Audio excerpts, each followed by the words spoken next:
안녕하세요. 역사가 뚫린다. 성경이 보인다. 역사 드라마로 읽는 성경. 자, 오늘 계속해서 분열왕국 시대의 이제 5기 유다 왕국 시대의 역사 살펴봅니다. 주전 722년 북이스라엘이 멸망하는 때부터 주전 605년까지 역사인데, 근데 여기서 이상한 게 있죠. 유다 왕국이 멸망하는 게 주전 586년이잖아요. 근데 722년에서 586년이 아니고 어때요? 605년까지로 이야기하네요. 자, 요 605년이라는 해에 무슨 일이 벌어지는가? 자, 요것을 이제 알아야만 요 시대 구분을 이해할 수 있는데요. 자, 바로 605년 직전에 바로 이제 612년에 무슨 일이 벌어집니까? 바로 그 아시리아 제국이 멸망을 합니다. 아시리아가 멸망한다. 바로 이집트까지 정복했던 바로 중근동 최대 제국이었던 아시리아 제국이 무너지면서 결국 그 근동에 패권을 놓고서 두 나라가 격돌을 하죠.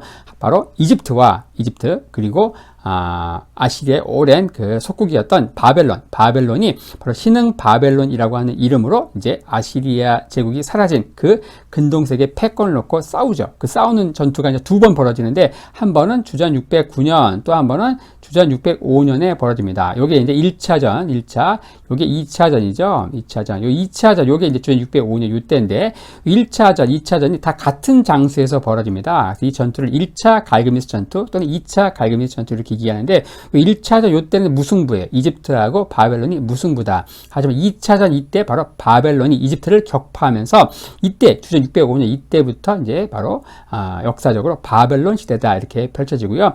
605년 요 이후에 펼쳐지는 뭐 여호야kim, 시드기야 요 세 명의 왕들은 거의 바벨론의 봉신, 속국, 꼭두각시에 해당하기 때문에 진정한 어떤 독립국의 그 뭐 멸망의 시간만 늦췄다 뿐이지 독립국의 지위를 거의 잃고 제후국으로 떨어졌기 때문에 바로 주전 605년 이때부터는 우리가 다음에 바벨론 시대 이런 이름으로 이제 그런 파테오리로 공부를 하게 될 것입니다. 그리고 1차전 중요한 거 이제 나중에 언급하겠지만 1차전 609년 1차 갈그미스 전투 요 여파로 인해서 죽은 사람이 누군가? 바로 요시야죠. 자, 이렇게 하면서 우리는 주전 722년 북왕국이 멸망하는 때부터 주전 605년 2차 갈그미스 전투의 승리로 바벨론이 패권을 잡는 이때까지 바로 역사를 이제 살펴보도록 하겠습니다.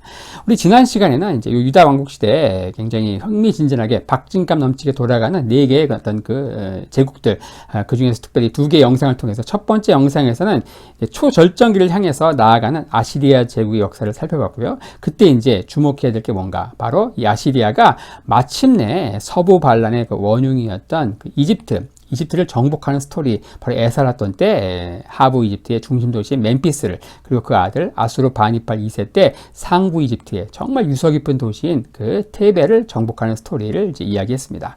그리고 두 번째 영상에서 어떻습니까? 이집트 오랜 동명기를 이제 끝내고 결국 26왕조의 등장과 함께 본격적으로 다시 일어나는 그 이집트 역사를 이제 중심으로 살펴봤죠. 그래서 우리가 살펴보려고 하는 유다 왕국 시대 이 시대를 배경으로 하는 근동의 역사를 이제 1편과 2편, 한 번은 이제 이집트, 그 다음은 이제 아시리아를 중심으로 살펴봤다는 것이죠.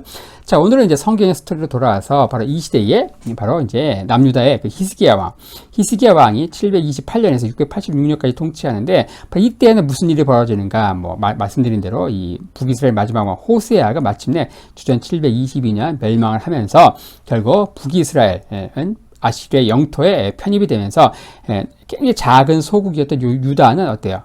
북이스라엘 멸망하고, 그리고 위쪽에 있는 아람이 멸망하면서 그 아시리아 제국에 완전히 다 넘어가면서 거대 그 아시리아 제국과 작은 소국 유다가 결국 국경을 마주대야 하는 굉장히 살떨리는 그런 상황에서 왕위를 이제 유지하고 있었던 사람이 누군가? 바로 히스기야였다.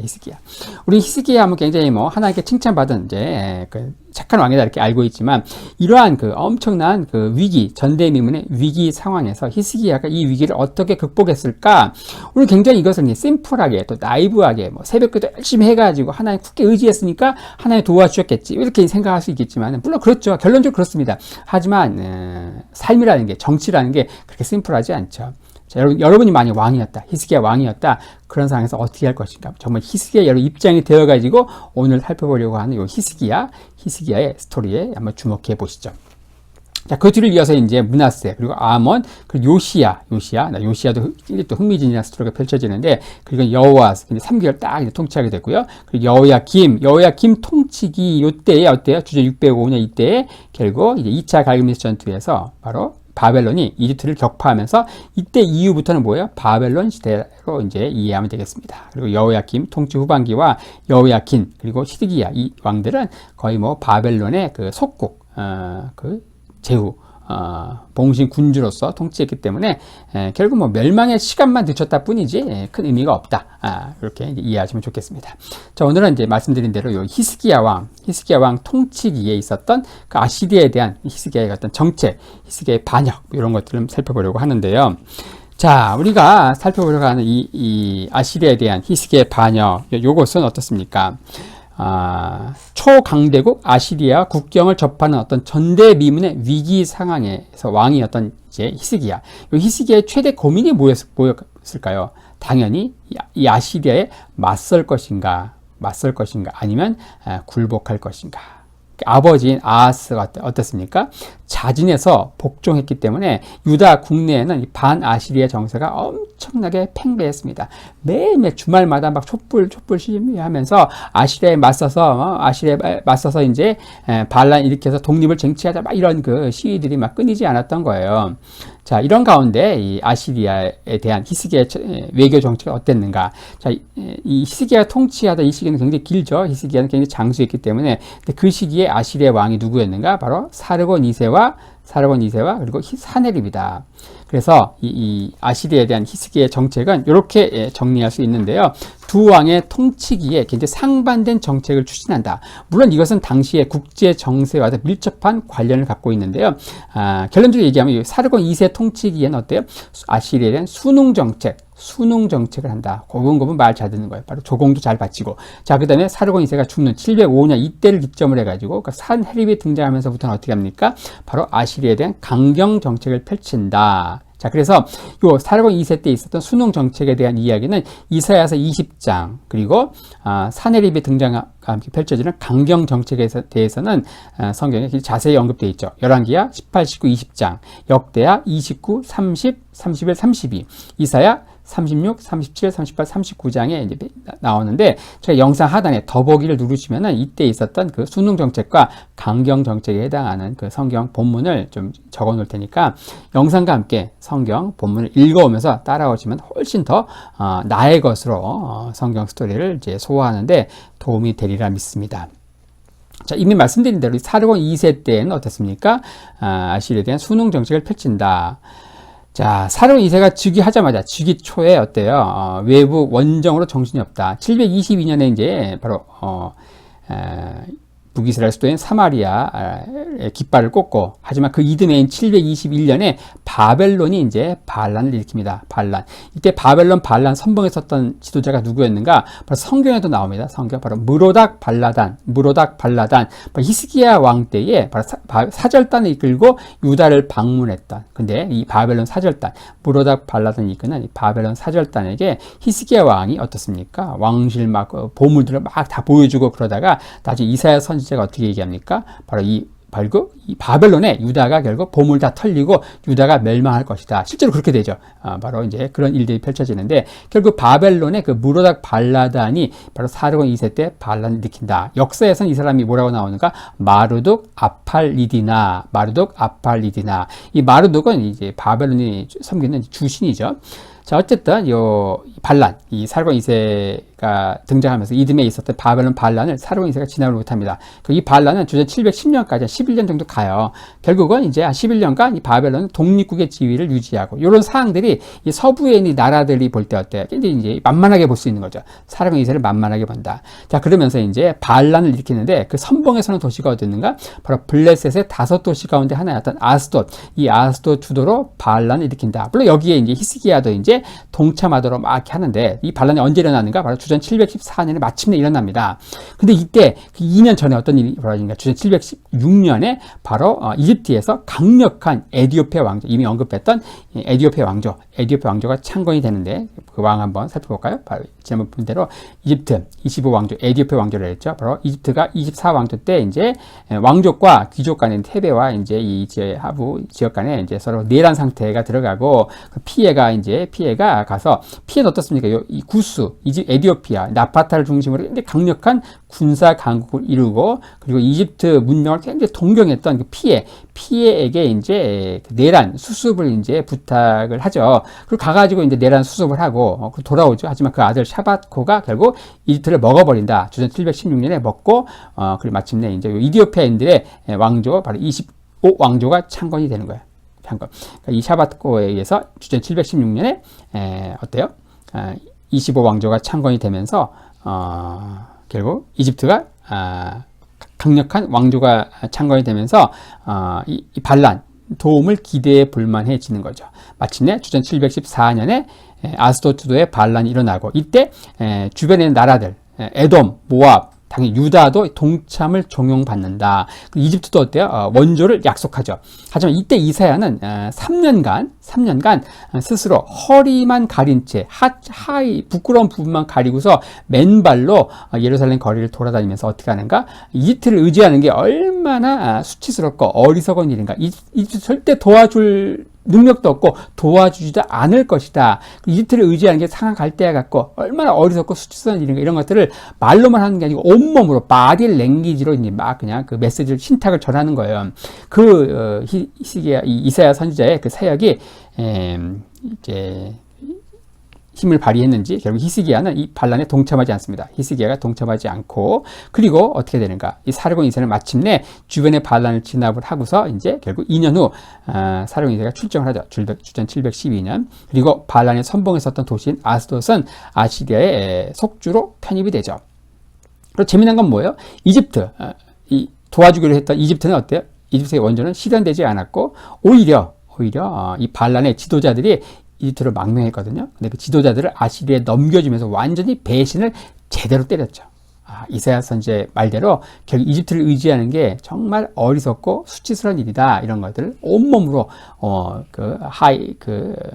아래 부끄러운 부분만 가리고서 완전히 벌거벗은 상태로 막 3년간 돌아다니면서 메시지 전했던. 자, 여기서 나온 게 뭐예요? 이 진정한 하의 실종이죠. 하의 실종. 이 하의 실종 메시지가 결국 이제 메시지 예언대로 이제 이루어진 것을 이제 보게 되죠. 자, 이 사르곤 2세 때는 이집트의 이 아시리아에 대해서 순응 정책을 했던 이 히스기야. 하지만 이 사르곤 2세가 705년 마침내 전사하죠. 키메르 원정 중에 전사하면서 어수선한 가운데 그 아들 산헤립이 등장을 한다. 산헤립. 그래서 산헤립이 주전 705년에 이제 왕이 되지만 이때 아시리아는 다시 한번 이제 반란에 직면한다. 자, 동쪽에서는 바벨론이 다시 한번 반란을 일으키고 서쪽에서는 이제 페니케 굉장히 잘 나가는 도시 두로가 이제 반란을 일으키면서 어때요? 곳곳에서 반란 도미노. 이런 가운데 유다도 어때? 유다 국내에도 폭발 직전에 반아시리아 정서가 이제 막 창궐 하는 거예요. 이때 이제 반란에 가담하지 않으면은 이런 상황에서도 반란을 못 한다? 그러면은 히스기야는 분명히 탄핵됐을 겁니다. 탄핵됐을 거예요. 이때 반란의 선봉에선 도시가 어딘가? 이 블레셋 5도시 가운데 하나인 아스겔론 그리고 에그론 주도로 반란이 일어난다. 주전 705년 이때 반란에는 이제 히스기야가 동참하죠. 물론 이사야는 이때도 반란에 가담하지 않도록 얘기했지만 어쨌든 이 국내에 들끓고 있는 이 폭발 직전의 반아시리아 정서로 인해서 히스기야도 결국 이사야 선지의 권면을 듣지 않고 이 반란에 동참을 하게 된다. 그리고 히스기야는 결국 산헤립이 반란을 진압한 이후에 자신을 이제 출정할 것을 이제 알고 수도 예루살렘을 방어하는 그 수비 전략을 하죠. 성벽을 이제 보수하고 그 유명한 이제 히스기야 터널이라고 하는 이제 성 바깥에 있는 기온 샘물을 성 안에 있는 그 실로암 연못으로 끌어들이는 그 공사를 이제 감행을 하죠. 그리고 고대 7대 불가사의 중에 하나라고 하는 히스기야 터널이 이때 이제 만들어지죠. 그래서 산헤립의 침공에 대비해서 만들어지는 것이다. 히스기야의 예측대로 결국 산헤립은 4년 만에 반란을 진압을 하고 주전 701년 이제 산헤립이 출정을 한다. 자, 하지만 그리고 이집트 이집트는 이번에는 이제 도우로 오죠. 타하르카가 등장한다. 타하르카가 700년에 도우로 오지만 이 타하르카가 성격은 디르하가라고 나오죠. 디르하가. 자, 25왕조 왕들 한번 살펴보겠습니다. 샤바코, 완전 배신 때렸던 그 샤바코, 아수토투스의 반란, 그때 주전 716년에 있었던 반란 때는 도와주겠다고 해놓고 도와주지 않았을 뿐더러 어때요? 자신들에게 망명했던 그 반란의 지도자들을 아시리아에 넘기면서 배신을 제대로 때렸던 샤바코. 하지만 그 뒤를 잇는 아들 샤바트카, 이때 히스기야의 그 반란이 일어나는데 어때요? 이때는 이 샤바코가 자기 동생 타하르카를 이제 보냅니다. 타하르카의 군대를 딸려 보냈는데 뭐 그냥 제대로 된 본진을 보낸 게 아니고 일종의 이제 한 분견대 정도를 보낸 거예요. 그러니까 당연히 이제 격퇴당하죠. 이 타하르카가 성경에 뭐라고 나오는가? 디르하가 이렇게 나옵니다. 디르하가.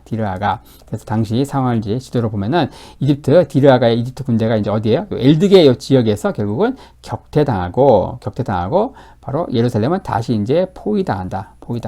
자, 이런 상황에서 어떻습니까? 사네립은 이제 이집트 군대를 격퇴하고 나서 다시 한번 수도 예루살렘을 포위하고 조롱을 하죠. 세 장에 갇힌 새가 된 히스기야를 조롱하고, 히스기야는 어때요? 그동안 4년간 밀린 조공을 한꺼번에 다 갖다 바치면서 항복을 요청하지만 사네립은 자신의 3명의 부관, 다르단, 랍사게 이 3명의 부관을 예루살렘으로 보내서 예루살렘을 포위하고 조롱을 한다. 그 여호와 하나님을 막 조롱하는 거예요. 그 어떤 신도 아시리아 신으로부터 그 민족을 구원한 신이 없다. 그러니까 꾸럭 막 그러면서 조롱을 하는 거예요. 너는 마치 세 장에 갇힌 새와 같다. 그러면서 자, 그리고 히스기야는 이제 이때 누구에게 SOS를 치는가? 이사야 선지자에게 조언을 구하고, 이사야는 이때 짠 하고 나타나서 어때요? 결사항전과 함께 시온 불가침, 아시리아 군대가 시온, 예루살렘 안에 한 발자국도 발을 들이지 못할 것이다. 하나님이 지키실 것이다. 시온 불가침을 선언하는데 실제로 그런 이사야 선지 예언대로 그런 일이 일어납니다. 성경은 이 사네립 군대가 돌림병으로 완전히 마비되고 또 사네립이 본국으로 급히 돌아가야 할 급보가 날아왔다고 하죠. 그리고 10만 명 이상의 막 군대가 막 죽고 막 이런 이야기들이 성경에 언급되어 있는데, 역사가인 그 헤로도토스는 이 당시 상황을 이렇게 기록하고 있네요. 들쥐가 사네립 군대를 습격해서 화살, 방패 등을 삼켰다. 뭐 이렇게 기록을 하고 있습니다. 자, 이런 스토리가 이제 열왕기야 18, 19, 20장, 그리고 역대야 29, 30, 31, 32, 이사야서 36, 37, 38, 39장에 자세히 언급되어 있으니까 이 도표와 또 해당 그 지도를 이제 함께 보면서 영상과 함께 해당 본문을 읽으시면은 훨씬 당시 상황 속으로, 역사 현장 속으로 여러분들이 들어가시는데 도움이 되실 것이라 확신합니다. 자, 이렇게 해서 오늘은 이제 유다 왕국 시대에 굉장히 중요한 성경의 스토리, 당시 히스기야 왕이 2명이 등장했던 사르곤 2세와 그 산헤립 2명의 아시리아 왕에 대해서 어떻게 외교 정책을 했는가. 초기에는 어때요? 사르곤 2세 때는 순응 정책, 그리고 뒤를 이은 산헤립 때는 강경 정책을 펼치던 이런 상황에 대해서 이렇게 자세히 한번 살펴보았습니다.